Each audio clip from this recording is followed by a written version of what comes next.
Station पर चाय समोसे बेचने वाली सास बहू। श्रवण अपनी पत्नी पायल और माँ कमला के साथ बिलासपुर में रहता था। वो ऑफिस से निकलकर कहता है, ओहो, आज तो ज्यादा ही लेट हो गया। ओ, बहुत भूख लग रही है। पता नहीं ये ऑफिस वाले इतना काम क्यों करवाते हैं।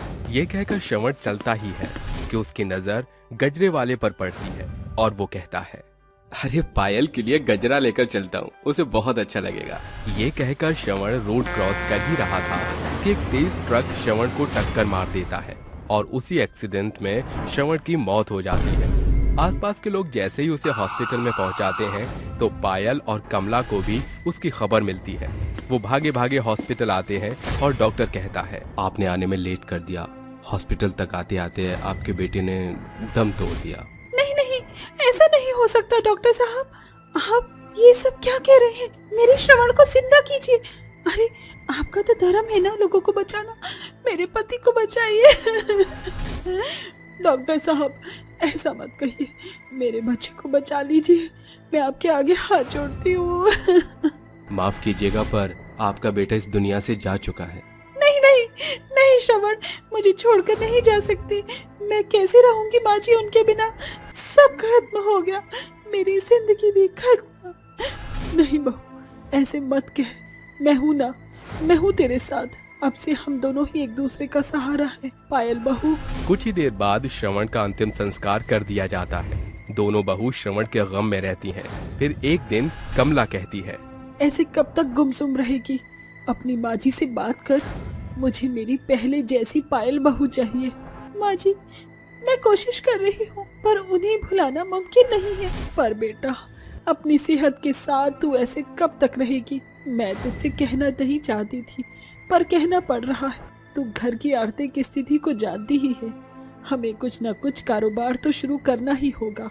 अब समझ में नहीं आ रहा कि करे तो करे क्या। कमला और पायल अभी विकट स्थिति में थी। घर को कैसे चलाया जाए, आगे क्या किया जाए, दोनों की समझ से परे था। पर कारोबार तो शुरू करना ही था। आखिर सास बहू श्रवण के जाने के बाद खुद को संभाल पाएंगे? क्या वो एक नया कारोबार शुरू कर पाएंगे? जानने के लिए कहानी में आगे बढ़ते हैं।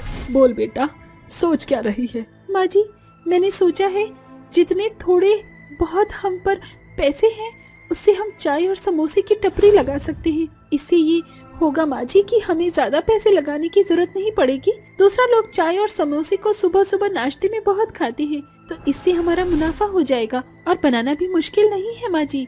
अरे हाँ बहू, ये तूने बिल्कुल ठीक कहा। और वैसे भी हम दोनों को चाय समोसे बनाने तो आते ही हैं, बस ठेला तैयार करना है अब। हाँ माँ जी। कुछ देर बाद ही दोनों कुछ पैसों से ठेला और चाय समोसे का सामान ले आते हैं। सुबह उठकर दोनों चाय समोसे तैयार कर लेती हैं और कमला कहती है, बहू, सारा सामान तैयार हो गया ना? हाँ माँ जी, सब हो गया, बस ये चटनी और रख लो ठेले पर। ये कहते ही सास बहू अपना ठेला लेकर निकल जाती हैं और चलती फिरती जगह पर चाय समोसे बेचने लगती हैं। चाय समोसा लीजिए, चाय समोसा, बढ़िया बढ़िया गर्मा गर्म चाय समोसा लीजिए। आइए आइए, इस बरसात के मौसम में चाय समोसे का लुत्फ उठाइए। आहा, आपकी चाय समोसे की खुशबू तो दूर तक आ रही है। मुझे जरा एक प्लेट समोसा और चाय दे दीजिए। बहू, हमारा पहला ग्राहक आ गया, जल्दी से इन्हें चाय समोसा दो। ये लीजिए, आशा करती हूँ आपको ये पसंद आएगा। सुनिए, मुझे 2 समोसे और 2 कप चाय दीजिए। ये लीजिए। ग्राहक के आते ही सास बहू उन्हें चाय समोसा देने लगती हैं, जिन्हें खाकर वो कहते हैं, आहा, मजा ही आ गया। सुबह सुबह मानसून के मौसम में अगर ऐसे चाय समोसे मिल जाए तो मैं सुबह से शाम तक यही खाऊंगी। बहुत बढ़िया बनाए हैं आपने। सच में दीदी, बहुत टेस्टी है। ऐसा करो, मुझे 2 समोसे और 1 कप चाय और दे दीजिए। मेरी भूख बढ़ गई है आपके समोसे खाकर। जी जरूर। इस तरह से सास बहू के चाय समोसे के लोग धीरे धीरे दीवाने होने लगते हैं। 3 हफ्ते बीत जाते हैं। काम ठीक चल रहा था। तभी पायल की चचेरी बहन पाखी आकर कहती है, अरे पायल, तू यहाँ चाय समोसे बेच रही है? सब ठीक तो है ना? नहीं, श्रवण जी मुझे छोड़कर चले गए, इसीलिए माँ जी और मैंने चाय समोसे का ठेला लगाया है। इतनी बड़ी बात हो गई और तूने मुझे बताया भी नहीं। कॉल कर देती यार। कैसे कॉल करती? सुध बुध खो दी थी मैंने, वो तो माँ जी ने संभाला है मुझे। फिर भी आप दोनों यहाँ चाय समोसा बेचकर कितना निकाल लेते हो दिन का? मुश्किल से 1000 रुपए। इतने में आपका क्या होगा? तो बेटा क्या करे अब? मेरा एक दोस्त रेलवे स्टेशन में है, वहाँ पर काफी सारे लोग खाने पीने की चीज लगाते हैं, वो भी यात्रियों के लिए। तो मैं सोच रही हूँ कि आप दोनों भी वहीं चाय समोसा बेचो। वहाँ सिर्फ दिन में ही नहीं, रात में भी आपके चाय समोसे बिका करेंगे, और वहाँ पर तो बहुत सारे लोग होते हैं, आपकी इनकम बहुत अच्छी हो जाएगी। ये तो बेटा तुमने 100% सही बात कही है, तो बात कर लो। मैं बात करके आपको बता देती हूँ। अच्छा, अब मैं चलती हूँ। अरे मेरे साथ चाय समोसे तो खा ले बैठकर। इस तरह तीनों साथ बैठकर चाय समोसे खाते हैं। अगले दिन पाखी अपने दोस्त से पायल और कमला के लिए स्टेशन पर चाय समोसे बेचने की बात कर लेती है, जिसके बाद दोनों को स्टेशन पर चाय समोसे बेचने का परमिट मिल जाता है और 2 दिन बाद से ही दोनों सास बहू स्टेशन पर एक छोटी सी दुकान लगाकर चाय समोसे बेचने लगती हैं। माँ जी, ट्रेन आ गई, समोसे बना लिए हैं ना आपने? हाँ बहू। जैसे ही ट्रेन स्टेशन पर रुकती है, यात्रीगण भागते हुए पायल और कमला की दुकान पर आते हैं। सुनिए, जरा 6 कप चाय और 10 समोसे बांध दीजिए। अभी करते हैं बेटा। और सुनिए, 1 कप चाय दे दीजिए। सुनिए, समोसा भी खाकर देखिए, आपको गर्मा गर्म बहुत अच्छा लगेगा। दे दीजिए। ये लो बेटा। देखते ही देखते पहले दिन ही स्टेशन पर सास बहू के समोसे के लिए लाइन लगने लगती है। अरे जल्दी कीजिए, ट्रेन छूटने वाली है। दे रहे हैं भैया, दे रहे हैं। सुबह से रात के 2 बजे तक सास बहू स्टेशन पर समोसे ही बेचती हैं और थक कर घर आकर कहती हैं, माँ जी, आज तो मैं बहुत थक गई। आज से पहले कभी लगातार इतनी चाय समोसे बना बना कर नहीं बेचे। हाँ बहू, आज तो मेरी टांगें बहुत दर्द कर रही हैं। सच में आज बहुत समोसे बिके हैं। चल जरा पैसे गिनते हैं। ये लीजिए, पानी पीजिए पहले आप। पानी पीकर दोनों सास बहू पैसों को गिनने लगती हैं, जिसके बाद पायल कहती है, 8, 9, 10, 11, 12। अरे माँ जी, एक दिन में पूरे 12,000 कमाए हैं हमने। अरे वाह बहू, हमने तो उस दिन से ज्यादा कमाई की है। तेरी वो बहन सही जगह लेकर आई है हमें। ऐसे ही दोनों सास बहू स्टेशन पर जाकर समोसे बेचने लगती हैं। एक दिन बारिश के कारण वो स्टेशन पर समय पर नहीं पहुंचती और रोजमर्रा के ट्रैवल करने वाले लोग दुकान पर इंतजार करते हैं। अरे ये क्या, इनकी दुकान बंद है अभी तक? वो आई क्यों नहीं? उनके चाय समोसे की वजह से मैं घर से नाश्ता नहीं करता। अब आज क्या होगा? हाँ, मैं सोच रही हूँ वो दोनों आंटी कब आएंगी और चाय समोसा देंगी। आज दुकान में बहुत लेट हो गया, जल्दी से दुकान खोल। अरे ये क्या, यहाँ तो लोगों की लाइन लगी हुई है। दुकान पर भीड़ देखकर दोनों सास बहू हैरान हो जाती हैं और जल्दी से चाय समोसे बनाकर देने लगती हैं। सुपर आंटी, आप आ गई, वरना मेरे तो पेट में चूहे कूद रहे थे। पता है, मुझे आपके चाय समोसों की बहुत आदत हो गई है। माफ करना, ट्रैफिक और बारिश की वजह से समय लग गया। ये लीजिए आपकी चाय और समोसे। आहा, अब मेरे दिल को चैन आया आपके चाय समोसे खाकर। बहुत देर से इंतजार कर रहा था। शुक्रिया बेटा, इतना प्यार देने के लिए। दिन पर दिन सास बहू फेमस हो रही थीं। उनके चाय समोसे हर ट्रेन में भिजवाए जाते थे। देखते ही देखते उन्होंने अपनी चाय समोसे की दुकान बड़ी कर ली, जिसके बाद एक ओनर ने उनके चाय समोसे की फ्रेंचाइजी लेकर हर जगह चाय समोसे बिकवाए। इससे उन सास बहू को बहुत फायदा हुआ।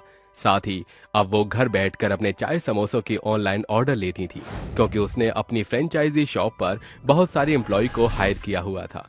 अब वो नए घर में बेहतर जिंदगी बिता रही थी।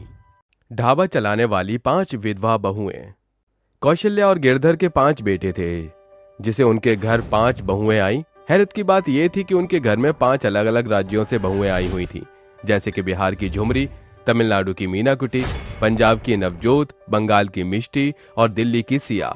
मगर खुशी की बात यह थी कि अलग अलग राज्य की भाषा बोलने के बावजूद भी 5 बहुओं के बीच अच्छा तालमेल बैठता था। एक शाम को कौशल्या अपनी 5 बहू को बुलाकर कहती है, कल सवेरे तक तुम 5 के पति यहाँ हाजिर होंगे, इसलिए सब कुछ मेरे 5 बेटों की पसंद का खाना बनाना। मर्द के दिल का रास्ता उसके पेट से होकर गुजरता है, समझी? पति के आने की खबर से 5 के चेहरे चमक उठते हैं। सवेरे 5 बहुएं किचन में भिड़ी हुई थीं, तभी घर के टेलीफोन की बेल बजती है। पतियों के घर लौटने की खुशी में 5 सुध बुध खोकर खाना बनाने में मशरूफ हैं। जाने कौन सवेरे सवेरे फोन कर रहा है। कौशल्या झट से फोन उठा लेती है। मैं एयरलाइन से विक्रम बजाज बात कर रहा हूँ। बड़े दुख के साथ हमें कहना पड़ रहा है कि जिस प्लेन में मिसेस कौशल्या भटनागर के 5 बेटे सवार थे, वो प्लेन क्रैश हो गई है। खबर सुन कौशल्या के पैरों तले जमीन खिसक जाती है और फोन उसके हाथ से छूट जाता है, जिसके चलते कौशल्या को एक बड़ा सदमा लगता है और उसकी आंखों के आगे बेहोशी का मंजर छा जाता है। अरे ई कैसन आवाज रहल, ऐसा लगा जैसे कुछ ढप से गिरा। एकाएक 5 बहुओं की नजर अपनी सास पर पड़ती है। वो दौड़ती हुई आकर उसके मुंह पर पानी का छिड़काव करती हैं। अयो सासू माँ, आपको अचानक क्या हो गया था? हाँ जी सासू माँ, तनु की होया? बल्ले बल्ले करने दी घड़ी च तुसी रोना पैना क्यों लगा दिता? निर्दयी भगवान ने तुम 5 की झोली की खुशियाँ छीन ली। मैं पूछती हूँ क्या मिला ऊपर वाले तुझको, मेरी बहुओं का सुहाग उजाड़ कर, उन्हें विधवा बनाकर। पति के गुजरने की खबर सुनकर 5 की आंखों से झरने फूट पड़ते हैं। खुशियां मातम में बदल जाती हैं। तकरीबन 13 दिन गुजरने को आ जाते हैं। 5 बहुएं बैठी हुई कहती हैं, आज हमारे पतियों की 13वीं खत्म हो गई है। घर के सारे पैसे हमारे पतियों की 13वीं में फूक चुके हैं।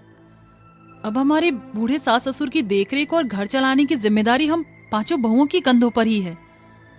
अरे मगर हम सबन जन मिलकर करिए का? मैं क्या जी, क्यों असी सारे मिले एक ढाबा खोल ले? सोचो नाई उरी बाबा, गांव से लेकर बाजार हाट तक सैकड़ों ढाबे पहले ही खुले हैं।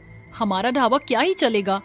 अयो राम मिस्टी, तुम समझा नाई, जरा सोचो क्या खूब जमेगा रंग जब मिल बैठेगा 5 अलग राज्यों के कान पान का संग। ये तरकीब फायदेमंद है। जब लोगों को एक ही ढाबे पर हर तरह का खाना खाने को मिलेगा तो सभी हमारे ही ढाबे पर आएंगे। 5 एक साथ अन्नपूर्णा देवी का नाम लेकर 5 बहुओं की रसोई नाम से एक ढाबा खोलती हैं और ग्राहकों के आने की राह देखने लगती हैं। तभी लखवीर नाम का एक सरदार जो वहां से गुजर रहा होता है, उसकी नजर टंगे बोर्ड पर जाती है। ओ बाजी वाह, लखवीर तेरी तो बल्ले बल्ले पै गई। वो ढाबे पर आकर ऑर्डर देता है जहां मिष्टी खड़ी होती है। फुल मलाई कोफ्ता ते 10-12 तंदूरी रोटियां ते कढ़ाई पनीर और एक वड्डे गिलास तो भर के मलाई मारकर लस्सी दे दो, उन खेती करो। लखवीर का ऑर्डर सुनकर मिष्टी सिर खुजाते हुए कहती है, उरी बाबा बड़ा जोल है। अरे इस सरदार जी की आधी बात तो मेरी खोपड़ी से खाली हो गई। इनकी ये 80 कुस्सी लस्सी पिस्सी वाली बोली बच्चन मेरी खोपड़ी खाली कर देगी। मिष्टी नवजोत को आगे कर देती है। वीर जी तुझसे उत्ते बैठ जाओ, मैं हुण थोड़ा ऑर्डर लाई। कुछ ही देर में एकाएक एक के बाद एक लोगों की भीड़ उनके ढाबे में बढ़ती ही जा रही थी। रात के 8 बजते हैं। 5 बहुएं ढाबे को बंद करके घर लौट आती हैं। पहले दिन ही हमें अपने ढाबे से इतनी अच्छी कमाई हुई है। 5 बहुएं तड़के सुबह उठकर घरेलू कामकाज निपटाकर एक साथ ढाबे पर आ जाती हैं। हम सभी बखूबी जानते हैं कि हम अपने कल्चर के खान पान में कितना निपुण हैं। झुमरी भाभी, आप फटाफट बिहार की फेमस लिट्टी चोखा बनाइए। मीना कुट्टी, तुम इडली डोसा बनाओगी। नवजोत, तुम आज पंजाब का फेमस कुलचे और नान बनाओगी। और मैं आज बनाऊंगी माशो झोल। दिल्ली का खाना बनाने की जिम्मेदारी मेरी। 5 बहुएं अपने राज्य का खान पान बनाकर उसमें प्यार भरा तड़का लगाती हैं। सुबह के 10 बजने के साथ ढाबे पर लोगों का जमावाड़ा लगना फिर शुरू हो जाता है। कल के मुकाबले आज हमारे ढाबे पर लोगों की भीड़ काफी ज्यादा है। हमें साथ मिलकर सभी के खान पान, उनकी घटती बढ़ती का पूरा ध्यान देना होगा। 5 बहुएं एक साथ मिलकर ढाबे पर बैठे लोगों को खाना परोसती हैं। तभी पप्पू नाम का एक आदमी टेबल पर बैठे हुए कहता है, अरे ओ झुमरी भौजाई, जरा जल्दी से 4 ठो लिट्टी चोखा और ले आओ। अरे काहे नहीं, अब ही लावत है। झुमरी झटपट से लिट्टी चोखा लाकर पप्पू की प्लेट में डाल देती है और कहती है, क्यों पप्पू, झुमरी का लिट्टी चोखा खाकर मजा आ गई ना? का जबरदस्त लिट्टी चोखा बनाई हो झुमरी भौजाई। अरे खाकर तन मन झूम गया, एकदम चटपटा है। बिहार की याद दिलाई थी। 1 प्लेट लिट्टी चोखा बांध दो, घर जाकर ही मजेदार लिट्टी चोखा हम अपन धनिया को चखाई हैं। 5 बहुओं के ढाबे में शामिल हर एक तरह के खाने के चलते उनका ढाबा चल पड़ता है। अयो रामा, अभी तो हम 5 बहुओं के ढाबे को खुले महीना भर भी नहीं हुआ और हमारा ढाबा एकदम जम गया जी। सब अन्नपूर्णा माँ की दया कृपा का फल है। अब जो कि हम 5 बहुओं की ढाबे का खाना लोगों को इतना ज्यादा मात्रा में भा रहा है, तो हमें ढाबे पर बनाए जाने वाले खाने की खपत को बढ़ाना होगा, क्योंकि हर दिन आने वाली लोगों की संख्या बढ़ती ही जा रही है। देखते ही देखते उन 5 बहू के ढाबे पर दूर दराज के लोग भी खाना खाने आने लगते हैं। 5 बहू के ढाबे की सफलता देखकर मदुरई ढाबे वाला कहता है, अरे जिस रोज से कौशल्या के 5 बहुओं ने मिलकर ये ढाबा खोला है, अरे मेरे सालों से चल रहे ढाबे की वाट लग गई है। जिसे देखो इनके ही ढाबे का गुणगान करता फिरता है। अरे क्यों ना मैं अपने ढाबे के खाने का दाम आधा दाम करके इन 5 चूहियों को सबक सिखाऊं। मदुरई ढाबा वाला अपने ढाबे पर बिकने वाले खाने की कीमत स्तर को घटा देता है, जिससे कि 5 बहुओं के ढाबे पर आने वाले तमाम लोग मदुरई के यहाँ खाना खाने लगे थे। ये देख 5 बहुएं खूब परेशान होती हैं। इस मदुरई कुतरिया ने जब से अपने ढाबे के खाने का दाम घटाया है, लोग तो हमारे ढाबे पर देखना ही बंद हो गए हैं। जी तो करत है कि मदुरई की चटनी बना दे। जब ससुरा हम बहुओं से जीत नहीं सका तो ई पैतरा आजमावत है। ये समय जोश में होश खोने का नहीं, क्यों ना हम भी अपने ढाबे के खाने का दाम घटा दें। वो 5 अपने ढाबे के ऊपर नए खाने के दाम का फरमान लगाती हैं, जिसे लोगों की भीड़ वहीं लौट आती है, जिसे देख मदुरई कहता है, अरे मैंने तो सोचा था कि कुछ दिन अपने ढाबे के खाने का दर गिराकर लोगों को अपने ढाबे की ओर लुभा लूंगा और बाद में खाने का दाम बढ़ाकर एक एक पैसा वसूल कर लूंगा, मगर ये तो एकदम दल बदल निकले। इस तरह मदुरई को ढाबे के खाने दाम घटाकर भारी नुकसान हासिल होता है। वहीं दूसरी ओर 5 बहुओं का ढाबा लोगों के बीच छा जाता है। उस ढाबे से वो 5 बहू घर की नींव रखती हैं, साथ ही अपने बूढ़े सास ससुर को खुशहाल जीवन देती हैं और आगे भी साथ मिलकर उस ढाबे को चलाया करती हैं। दोस्तों, इस कहानी से हमें ये सीख मिलती है कि एकता ही इंसान को भारी से भारी काम में सफलता दिलाती है। सास लाई बहू की सौतन। रात का समय होता है। पार्वती अपने कमरे में गहरी नींद में सो रही होती है। तभी दरवाजे पर जोर जोर से दरवाजा खटखटाने की आवाज आती है, जिसकी वजह से पार्वती की नींद खराब होने लगती है। ओहो, कौन है इस समय? भला ये कोई समय है घर पर आने का? पार्वती नींद में उठना बिल्कुल नहीं चाहती थी, लेकिन तभी दरवाजा फिर से पीटने की आवाज आती है, जिसकी वजह से उसे ना चाहते हुए भी दरवाजा खोलने के लिए जाना पड़ता है। हद ही हो गई, इतनी रात को मेरा ही दरवाजा पीटने के लिए मिला था।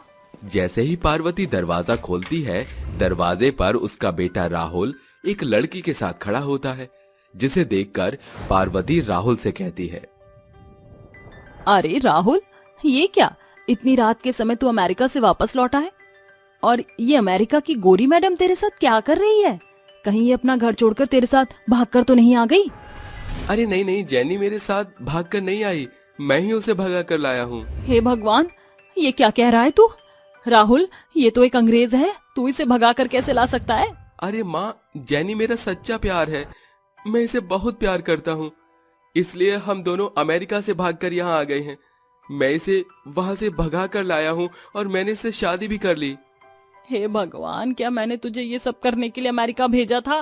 अरे बेटा, मैंने तो तुझे पढ़ाई करने के लिए अमेरिका भेजा था, ना कि अमेरिका की गोरी भगाने के लिए। राहुल जेनी को लेकर घर में चला आता है। तभी पार्वती कहती है, अरे राहुल, ये गोरी मेरी बहू नहीं बन सकती। अरे मैं इसे क्या कहूँगी, इसे तो हिंदी भी नहीं आती। सासू माँ, मेरे को हिंदी आता है, प्रणाम सासू माँ। देखा ना आपने, संस्कार तो इसमें मैंने कूट कूट कर भरे हैं। अरे आप चिंता मत करो, ये आपकी सभी बातों को समझेगी। मैंने थोड़ी बहुत हिंदी से समझा दी है। चलो जेनी, तुम्हें अपना कमरा दिखाता हूँ। Okay darling, bye bye. Mom, good night. Rahul Jenny को अपने साथ ले जाता है। वहीं दूसरी तरफ बेचारी पार्वती सोफे पर बैठी हुई अपने मन में सोचने लगती है, हे भगवान, अब मेरा क्या होगा? मैं तो एक सुशील और संस्कारी बहू चाहती थी, लेकिन इस अंग्रेजन ने तो मेरे घर पर आकर तुरंत काबू कर लिया है। और देखो तो सही, मेरा बेटा इतना मजनू हो गया है कि सीधा उसे अपने कमरे में ले गया। मुझे ही कुछ करना होगा। अगले दिन जैसे ही सवेरा होता है, पार्वती रसोई में नाश्ता बना रही होती है। तभी जेनी वहां पहुंच जाती है और पार्वती से कहती है, good morning mom, what are you doing? अरे रे, ये सुबह सुबह मेरे ऊपर अंग्रेजी झाड़ने आ गई। अरे मेरी माँ, चली जाए यहाँ से, मुझे आराम से नाश्ता तो बनाने दे। If you agree, so I can make breakfast for you. Jenny की अंग्रेजी सुनकर पार्वती को कुछ भी समझ नहीं आता, जिसके बाद वो अपने बेटे राहुल को चिल्लाकर बुलाती है, राहुल, राहुल, कहाँ है तू? जल्दी आ। अरे इस अंग्रेजन मैडम को देख, मुझसे क्या कहे जा रही है। तभी राहुल अपनी माँ पार्वती की आवाज सुनकर उसके पास पहुंच जाता है और उससे कहता है, अरे माँ, क्या हुआ? चिल्ला क्यों रही हो? तेरी अंग्रेजन बहू मुझे यहाँ खाना बनाने ही नहीं दे रही है। जा जल्दी से इसे ले जा, नहीं तो मैं इसका कत्ल ही कर दूंगी। रिलैक्स माँ, मैं अभी जेनी को यहाँ से ले जाता हूँ। Come Jenny, mom is making breakfast right now, don't disturb my mom. and we have some time now, so we both can take shower, हाँ? Okay darling. राहुल जैनी को अपने साथ ले जाता है, जिसके बाद पार्वती अपने आप से कहती है, बहुत हुआ, मैं इसे अपने घर में और सहन नहीं कर सकती। नाश्ता बनाने के बाद पार्वती अपने घर अपनी दोस्त गायत्री की बेटी राधा को बुलाती है और उसे समझाती है। अरे बेटी, अब तुझे क्या बताऊं, मेरे बेटे के ऊपर इस अंग्रेजन चुड़ैल ने काबू कर रखा है। ये यहाँ मेरे बेटे की प्रॉपर्टी को हड़पने के लिए आई है। तू मेरा एक काम कर दे और इस अंग्रेजन मैडम से मेरे बेटे को दूर कर दे। तू अपने जाल में मेरे बेटे को फंसा ले, उसके बाद तुम दोनों की शादी कर दूंगी और तू मेरी बहू बन जाइयो। आप चिंता मत कीजिए, मैं राहुल जी को इस अंग्रेजन औरत के हाथ में फंसने नहीं दूंगी। उस दिन के बाद से राधा पार्वती के घर में ही रहने लगती है। जब भी राहुल अकेला होता या कुछ काम कर रहा होता तो राधा उसके पास चली जाती। लेकिन इस बात से जैनी को कोई फर्क नहीं पड़ता, क्योंकि अमेरिका में ये सब नॉर्मल होता है। एक दिन रात के समय राहुल छत पर टहल रहा था, तभी राधा भी छत पर पहुंच जाती है और उसे अपनी मीठी चुपड़ी बातों में फंसाने लगती है। देखिए ना, हमारा इंडिया कितना अच्छा है, सबके अंदर इतने प्रेम और भावना होती है। वहीं ये अमेरिका वाले लोग, इन्हें तो रिश्तों के बारे में कुछ पता ही नहीं होता, निभाना तो बहुत दूर की बात है। राहुल बड़े ही ध्यान से राधा की बातें सुनने लगता है। धीरे धीरे राधा जैनी के बारे में राहुल को पूरी तरह भड़का देती है और कई बार गलती खुद करके जैनी के ऊपर डाल देती है। धीरे धीरे राहुल को जैनी बहुत बुरी लगने लगती है, जिसकी वजह से उन दोनों के बीच लड़ाइयां शुरू हो जाती हैं। वहीं दूसरी तरफ एक दिन राधा राहुल को कॉफी में नशे की दवाई मिलाकर पिला देती है, जिसकी वजह से राहुल नशे में हो जाता है। जिसका फायदा उठाकर राधा उसे प्रॉपर्टी के पेपर साइन करवाने की कोशिश करती है। ये कुछ डॉक्यूमेंट हैं गरीब संस्था के लिए, गरीब लोगों की मदद करेंगे तो वो हमें दुआएं देंगे, आप इन पर साइन कर दीजिए राहुल जी। राहुल की आंखें पूरी तरह खुल नहीं पाती, जिसकी वजह से वो ठीक से पेपर पढ़ नहीं पाता। राहुल साइन करने ही वाला था कि इतने में वहां जैनी पहुंच जाती है और राहुल के हाथों से उन पेपर्स को छीनकर पढ़ने लगती है। Oh my God, it's not a donation paper. This is our property paper. जैनी तुरंत उन पेपर्स को ले जाती है और राहुल के लिए एक नींबू पानी बनाकर लाती है ताकि उसका नशा उतर सके। जैसे ही राहुल नींबू पानी पीता है, उसे थोड़ा सा होश आने लगता है, जिसके बाद वो उन पेपर्स को पढ़ता है। तभी वो अपनी माँ पार्वती को बुलाता है और राधा की सारी सच्चाई उसे बताता है, जिसे सुनने के बाद पार्वती रोने लगती है और अपने बेटे से कहती है, मुझे माफ कर दे बेटा, मैं इस अंग्रेजन बहू को अपने घर से भगाने के चक्कर में इस राधा की बच्ची को यहाँ लेकर आई थी। मुझे नहीं पता था कि ये इतनी चालाक निकलेगी, लेकिन मुझे अपनी अंग्रेजन बहू पर बहुत गर्व है। इसने आज हमें इतनी बड़ी मुसीबत से बचा लिया। अगर आज ये ना होती तो हम तो बेघर ही हो जाते। तभी जैनी वहाँ पुलिस बुला लेती है और पुलिस राधा को गिरफ्तार कर ले जाती है। ये सब देखकर पार्वती जैनी को गले से लगा लेती है। उस दिन के बाद से पार्वती जैनी को अपनी बहू मान लेती है और उसके साथ खुशी खुशी रहने लगती है। कचौड़ी बेचने वाली सास बहू की सफलता। श्यामली गांव में रहने वाली कंचन और फूलवती सास बहू की जोड़ी घरेलू तौर पर कचौड़ियां बनाकर बेचा करती थी। अरे वाह बहू, तेरे हाथों की तली सारी कचौड़ियाँ कैसे गुब्बारे के जैसे फूल रही है। माँ जी, कचौड़ियाँ जितनी अच्छी बनेंगी बिक्री उतनी ही ज्यादा बढ़ेगी और साथ ही बढ़ेगा कचौड़ियों का उत्पादन। ले बहू, मैंने आलू काट धोकर रख दिए हैं, भंडारा आलू तैयार कर दे। कंचन कचौड़ियां तलने के बाद सब्जी तैयार करती है। दोपहर होने को आ गई है, अब तक कोई भी कचौड़ी खाने नहीं आया। अरे बहू, अपने गांव के भीतर गिने चुने संख्या में तो लोग हैं, हो सकता है देरी में आए। कुछ देर बाद, अब फूलवती भौजाई, अरे कहाँ हो? अरे एक साथ कहाँ ओझल हो गई सास बहू की टोली? शंभू चाचा, आप? बहुरिया, जरा जल्दी से 4 कचौड़ियां और 1 कटोरी चटपटी भंडारा आलू की सब्जी दे दे। क्यों शंभू, सवेरे से कहाँ लापता थे? अरे पूछो मत भौजाई, सवेरे से खेत की बनिहारी में लगा पड़ा था। अब वो तो गनीमत है किस गांव में तुम दोनों सास बहू ने घर में ही कचौड़ी बेचने का धंधा खोला हुआ है, वरना हम जैसे बिना लुगाई वाले लोग धूप से जलकर मरकर चूल्हा झोंकते हैं। वो सास बहू अपनी कचौड़ियों के कारोबार से खुशहाल थीं। बहू, कितना भला है ना कि हम घर की देखरेख के साथ इन कचौड़ियों से कुछ पैसे भी कमा लेते हैं। सो तो है माँ जी, हम थोड़े में भी खुश हैं। कचौड़ियां बेचकर दोनों सास बहू इतना जोड़ लेती थीं, जिससे घर का गुजर बसर साधारण तौर पर चल सके। मगर एक सवेरे काला पोश पहने हुए एक व्यक्ति उनके घर के दरवाजे पर दस्तक देता है। सुनिए सुनिए जरा, रूपम चौधरी या उनकी पत्नी को बुला दीजिए।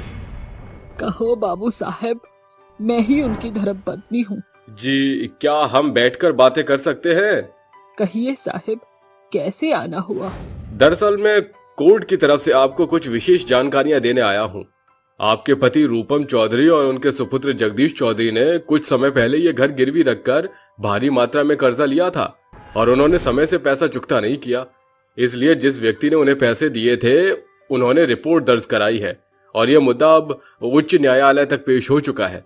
इसलिए यह घर पूरी तौर पर न्यायालय के जब्तीकरण में होगा। ये सुनकर सास बहू के पैरों तले जमीन खिसक जाती है और उनकी आंखों में आंसू डबडबा पड़ते हैं। देखिए वकील साहब, आपके नजरिए से ये घर ईंट पत्थर का है, मगर हमारी लाखों याद इस घर से जुड़ी हुई है।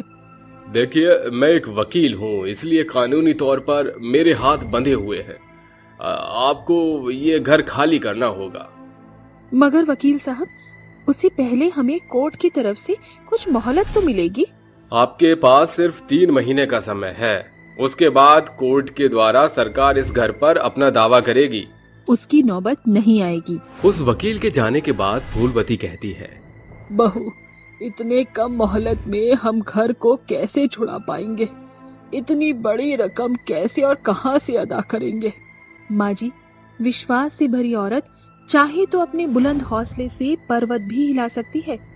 अब हमें घर की दहलीज से बाहर कदम रखना होगा और अपने कचौड़ियों के कारोबार को सिर्फ इस गांव के सीमा में रहकर ही नहीं, बल्कि प्रत्येक गांव हॉल्ट तक छाना होगा। दोनों सारी जमा पूंजी की जोड़ती करने लगती हैं। बहू, पाई पाई जोड़कर भी कचौड़ी के कारोबार के खातिर कम है। माँ जी, हाल फिलहाल के खातिर एक पुराना ठेला और एक स्टोव खरीद लेते हैं। बाकी हांडी, बर्तन इत्यादि तो हमारे पास पहले से ही मौजूद है। दोनों सास बहू सूर्योदय से पहले जागकर सारा इंतजाम करती हैं। माँ अन्नपूर्णा, आज आपका नाम लेकर हम सास बहू अपनी कचौड़ियों के कारोबार की शुरुआत करने जा रहे हैं। माँ, हमें सफलता देना। दोनों गांव देहात घूमती हुई कचौड़ियां बेचने की खातिर ऊंचे स्वर में आवाज लगाती हैं। कचौड़ियाँ खा लो, गर्मा गर्म फूली फूली स्वादिष्ट कचौड़ी खा लो। ऐसे तो कोई आ ही नहीं रहा। ग्राहक अक्सर वहीं जमावाड़ा लगाते हैं जहां उन्हें कुछ मुफ्त मिले। पेश है गर्मा गर्म कचौड़ी के साथ तीखी चटपटी आलू भंडारा सब्जी, एकदम मुफ्त। खुशबू से मात कर कुछ लोग उनके ठेले के पास आते हैं। अरे ओ ठेले वाले, जरा चखाना तो अपनी कचौड़ियाँ। कंचन झटपट हाथ चलाकर उस युवक को कचौड़ी और सब्जी परोस देती है। अरे वाह भाई, तुम्हारी इन कचौड़ियों का स्वाद तो लाजवाब है। हाँ, मुंह से छूट ही नहीं रहा बिल्कुल भी। फिर जैसे ही शाम होने को आती है, दोनों सास बहू ठेले को बढ़ाने लगती हैं। माँ जी, हमें जल्दी से अपनी कचौड़ी के ठेले को लेकर बाजार में पहुँचना होगा, क्योंकि शाम की बेला में गांव देहात के लोग बाजार में खाने निकलते हैं। वो बाजार के एक खाली नुक्कड़ पर खड़ी हो जाती हैं। तभी सास बहू की कचौड़ी की खुशबू से लुभाते हुए लोग मानो उनके ठेले पर जमा हो जाते हैं। अरे ओ काकी, जल्दी से हमका ही कचौड़ी चखा दो। राबड़ी गपागप अनेकों कचौड़ी को खाने लगती है। वाह, क्या स्वादिष्ट कचौड़ियाँ हैं, और ये भंडारा आलू तो इन कचौड़ी के शान में एकदम मेल खा रहा है। पहले ही दिन सास बहू की कचौड़ियों की लूटपाट मच जाती है। भरोसा ही नहीं हो रहा कि पहले दिन के भीतर ही सारी कचौड़ी बिक जाएंगी और हमें इतनी कमाई होगी। कल से हमें अपनी कचौड़ी का उत्पादन दुगना करना होगा बहू। अगली भोर दोबारा से वो कचौड़ी तैयार करके उन्हें बेचने निकल पड़ती हैं। अब किस्मत उनका भरसक साथ देती है, जिससे उनकी कचौड़ी का ठेला धावक की तरह दौड़ पड़ा था। 1 महीने बाद दिन रात कचौड़ियाँ बेचकर भी अभी तक सिर्फ इतने ही पैसे जोड़ पाए हैं। बहू, ये तो फिरौती की आधी रकम भी नहीं है, हमको कुछ बड़ा करना होगा। माँ जी, एक तरकीब है जिससे कि हम आने वाले 2 महीनों में कोर्ट के पैसे चुका सकते हैं। हमें अपनी कचौड़ियों की श्रेणी में कुछ और जोड़ना होगा। जैसे कि बहू? माँ जी सोचिए, जब हम सादी कचौड़ी और सब्जी बेचकर इतना पैसा कमा सकते हैं, तो अगर हम अपनी कचौड़ी के ठेले में राज कचौड़ी, दही कचौड़ी, दाल कचौड़ी, मोठ कचौड़ी भी शामिल कर लें तो? वैसे ये सारी कचौरियां बनाना तो मेरे बाएं हाथ का खेल है। दोनों सास बहू भिन्न भिन्न प्रकार की कचौड़ी बनाकर बाजार में आती हैं। भाई और बंधुओं, पेश है सास बहू की गरम ठंडी कचौड़ी का तड़का, जिसमें शामिल है राज कचौड़ी, मोठ कचौड़ी, दही कचौड़ी मात्र 10 रुपए में। अरे वाह, आज तो तुम्हारे ठेले पर दर्जनों कचौड़ियों की वैरायटी है, सभी में से चखा दो। अरे मुझे जल्दी से 1 प्लेट राज कचौड़ी बना कर देना। मुझे ढेर सारी दही कचौड़ी। सास बहू लोगों की फरमाइश पर उन्हें कचौड़ी खिलाने में जुट जाती हैं। जहां उनकी कचौड़ी का ठेला खत्म होता है, वहीं उनके पैसे की पोटली भरती जाती है। अब पूरे बाजार में उनकी बनाई कचौड़ी को भारी मात्रा में पहचान मिलती है। लोग उनकी कचौड़ी की सराहना करते हैं। अरे सचमुच आपकी ये बनाई कचौड़ियाँ एक से बढ़कर एक हैं। मैं अपने घर के जश्न में आप दोनों सास बहू की कचौड़ी जरूर शामिल करूंगी, क्योंकि इन कचौड़ी के बिना जश्न फीका रह जाएगा। सास बहू की कचौड़ी को लोगों के द्वारा पूर्ण प्रोत्साहन के साथ शादी पार्टियों के ऑर्डर मिलने लगते हैं, जिससे उनकी कमाई शुरुआती दिनों से 2 गुनी 4 गुनी हो जाती है। 2 महीने बाद पैसे का इंतजाम कर लिया। दोनों उसी पल पैसे लेकर अदालत पहुंचती हैं। ये रहे आपके पैसे। आज से आपका हमारे घर पर 1 पैसे का भी अधिकार नहीं। इतनी बड़ी राशि इतने कम वक्त में कैसे की आपने? मैं तो आपकी शुक्रगुजार हूँ। अगर आप उस दिन नहीं आए होते तो हम सास बहू को अपने हाथों की कलाबाजी की पहचान ही नहीं होती। अपने घर को बचाने के खातिर हमने कचौड़ियां बेची और हम सास बहू को उससे बड़ी सफलता मिली, जिसका श्रेय आपको जाता है। क्योंकि अगर आप हमें उस दिन चिंता देकर नहीं जाते तो आज हम भी उन्हीं 4 दीवारी में रहकर कचौड़ी बेचते रहते। इन सास बहू की सफलता देख वकील हक्का बक्का रह जाता है और सास बहू की कचौड़ी के कारोबार से न सिर्फ उनके पुराने घर का सफर पक्के मकान बल्कि कचौड़ी का ठेला दुकान में बदल जाता है। चुड़ैल चली लंदन। लीजा अपनी माँ मंजरी के साथ सीरतपुर गांव में रहती थी। उसका पिता पेशे से एक किसान था और माँ गृहिणी। आज लीजा का 17वां जन्मदिन था। जन्मदिन की बहुत बहुत बधाई हो मेरी बच्ची। बता तुझे तेरी माँ से क्या चाहिए? माँ, आप तो जानती हैं मेरी सालों से एक ही ख्वाहिश है कि मैं लंदन जाऊं। अरे बिसार देश बुरे सपने को, हमारे गांव के सरपंच की सोच को तू जानती नहीं। वो लड़कियों को गांव की सीमा पार करके शहर नहीं जाने देते और तू 7 समंदर पार जाने की बात कर रही है। सरपंच जी को कानो कान भनक भी लग गई तो जाने क्या हो। माँ, सरपंच जी का बस चले तो वो हमारी सांस पर भी पाबंदी लगा दे। जमाना कहाँ से कहाँ बढ़ चुका है, मगर आज भी सीरतपुर गांव उस सरपंच के चलते पुरुष प्रधान है। मंजरी बातों को टाल देती है, मगर आधी रात लीजा उठकर कहती है, सालों से पैसे जोड़ने के बावजूद भी मेरे पास लंदन जाने जितना दाम नहीं जुड़ा। थोड़ा पैसा बाबा के बटुए से निकाल लेती हूँ। लीजा तो लंदन जाकर रहेगी। लीजा अपना सामान पैक करके लंदन का लुक लिए दबे पांव सीमा पर पहुंचती है। तभी सरपंच चौबे वहां आकर कहता है, अरे हम तो पहले ही जानत रहे कि तू ससुरी फर होए की कोशिश करिए जरूर। अरे चौको नहीं गोरिया, हमरे मुस्तंडे तुहार और तुहार अम्मा की बकैती सुन लिए हैं। अब तू लंदन नहीं सीधे स्वर्ग जाएगी बबूनी। देखिए सरपंच जी, मुझे जाने दीजिए, मेरे रास्ते से हट जाइए। दोनों के बीच हो रही बातें बड़ी मुठभेड़ में बदल जाती हैं और जैसे लीजा सीमा को पार करने की कोशिश करती है, सरपंच का गुस्सा 7वें आसमान पर शुमार हो जाता है और वो ताव में आकर लीजा की गर्दन रेत कर अपनी आदमी के सहारे उसे ठिकाने लगा देता है। मगर अधूरी इच्छा के साथ मरी लीजा एक भयानक चुड़ैल में उभर कर बाहर निकलती है। अरे ये तो मैं हूँ। इस सरपंच ने आखिरकार मुझे टपका ही डाला। मैं इसका खून कर दूंगी। चुड़ैल सरपंच की ओर बढ़ ही रही होती है कि एकाएक वो आसमान की ओर उठने लगती है और बादलों के बीच खड़ी होकर कहती है, अरे ये मैं आसमान में कैसे उड़ रही हूँ? मरने के इतने फायदे, मैं हवा में लहरा रही हूँ। बधाई हो लीजा, तेरी तो लंदन की लॉटरी लग गई। वूहू। मंदबुद्धि चुड़ैल अपनी मौत का मातम मनाने के बदले रात के सन्नाटे में नाचती हुई कहती है, आज मैं ऊपर, आसमां नीचे, आज मैं आगे, जमाना है पीछे। अब जल्दी से मुझे उड़ान भरना होगा। चुड़ैल अपनी खूनी आंखों से आसमान के प्रत्येक छोर के नजारे को घूम घूम कर देखने लगती है। तभी उसे एक चकाचौंध चमक के साथ हेलीकॉप्टर आते दिखता है। मिल गया मेरे लंदन जाने की सवारी। चल धन्नो, जल्दी से विमान पर सवार हो जा।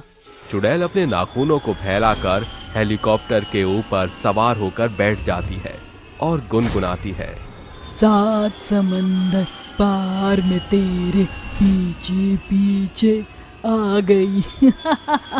आखिरकार मैं लंदन की ओर अग्रसर हो रही हूँ, बस ये सफर जल्दी कट जाए। चुड़ैल आसमान और बादलों के बीचों बीच उड़ रहे विमान से चारों ओर ताकती है। लंबे समय के बाद विमान लंदन एयरपोर्ट पर लैंड करता है। ओफो, ये लंदन की नगरिया तो बड़ी चकाचक है बिड़ू, मगर ये गोरे बड़े बेशरम है। देखो तो चड्डी पहनकर एयरपोर्ट पर पधार गए। अगर ये ससुरे हमारे गांव के सरपंच चौबे के हाथ लग जाए तो इनकी गोरी चिट्टी चमड़ी को चिमरकी बना देंगे। चुड़ैल लोगों के शरीर से आर पार होकर लंदन के बड़े बीच क्लाइपिंग पर पहुंचती है, जहां सैकड़ों कपल बाहों में बाहें डालकर बैठे होते हैं। आए हाय मजे। अरे लंदन के लोग तो बड़े बेशरम हैं। देखो तो कैसे खुलेआम रोमांस करते हैं। जरा इनको परेशान करना तो बनता है। ये बोलकर लीजा लूसी और पीटर नाम के कपल के बीच आकर कहती है, इस सफेदी के शौकीन को तो अभी सबक सिखाती हूँ। Hey, honey, why are you strapping? चुड़ैल लूसी के शरीर में घुसकर पीटर को जोरदार तमाचा जड़ती है। How you gonna crazy, Lucy? Why did you slap me? Lucy में घुसी चुड़ैल भोजपुरी भाषा में गीत गुनगुनाती है, जिसे देख बीच पर मौजूद लोग ठहाके मारकर हंसने लगते हैं। लगाओ वेलू जब लिपस्टिक, जीला टॉप लागेलू, कमरिया आहा। How you singing the song? I cannot understand. चुड़ैल लूसी के अंदर से बाहर निकल आती है। बुरबक बकलोल सफेद के शौकीन को भारतीयों की भाषा क्या समझ आएगी। बहुत घूम लिया बीच, अब तो लीजा को डिस्को डांसर बनना है। ये बोलकर चुड़ैल हवा में सैर करती हुई एक बड़ी क्लब में एंट्री मारती है। अरे वाह, लंदन में अब तक की सबसे लाजवाब जगह यही है। आज तो ये चुड़ैल दुर्रात काट कर धमाका मचा देगी। चुड़ैल नाच रहे लोगों के बीच आकर नाचने लगती है। चुड़ैल रियाना नाम की लड़की को देखकर कहती है, अरे वाह, इस चिकनी चमेली के चेहरे पर ये लंदन का लुक तो बड़ा जच रहा है। अगर ये लुक मैं ले लूं तो।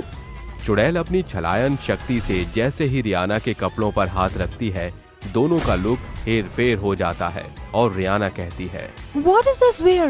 It's my dress. I can't understand what is going on in this club area.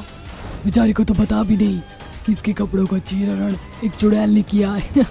वैसे इस लाजवाब कपड़े की क्वालिटी बता रही है कि ये लाखों का है। खैर लंदन में लाखों की क्या कीमत है। चुड़ैल खुशी के साथ अपने लंदन लुक के साथ नाचना शुरू करती है। इस म्यूजिक के साथ मजा नहीं आ रहा, कुछ तड़क भड़क हो जाए। चुड़ैल डांस फ्लोर से गायब होकर क्लब के म्यूजिशियंस के पास जाती है, जहां रैम्बो गुनगुना रहा होता है। Kiss me like you do, leave me like you do, buddy you don't know. अरे जानिए डीजे वाला बाबू कौन सा हिलारियस अंग्रेजी गाना गा रहा है। अरे ओ चिकने, अरे ओ सफेदी के शौकीन, सुन रहा है, तुझे बात कर रही हूँ। चुड़ैल के लाख चीखने पर भी रैम्बो उसे नहीं सुनता, और सुनता भी कैसे। चुड़ैल किसी को न दिख रही थी, न उसकी आवाज कोई सुन सकता था। बौखलाई चुड़ैल खूब सारा वोडका चढ़ा लेती है और टेबल पर चढ़कर नाचने लगती है। 2 पैग और भूल जा, भूल जा, भूल जा, 2 पैग मारू, गले से उतारू। डांस फ्लोर के सबसे बड़े टेबल को हिलता देख सभी आंखें बड़ी कर लेते हैं और उनके चिल्ड क्लब में भी उनके पसीने छूट जाते हैं। तभी रैम्बो रियाना चीखते हैं, Oh God, I think any evil spirit is here. Now come on guys, run.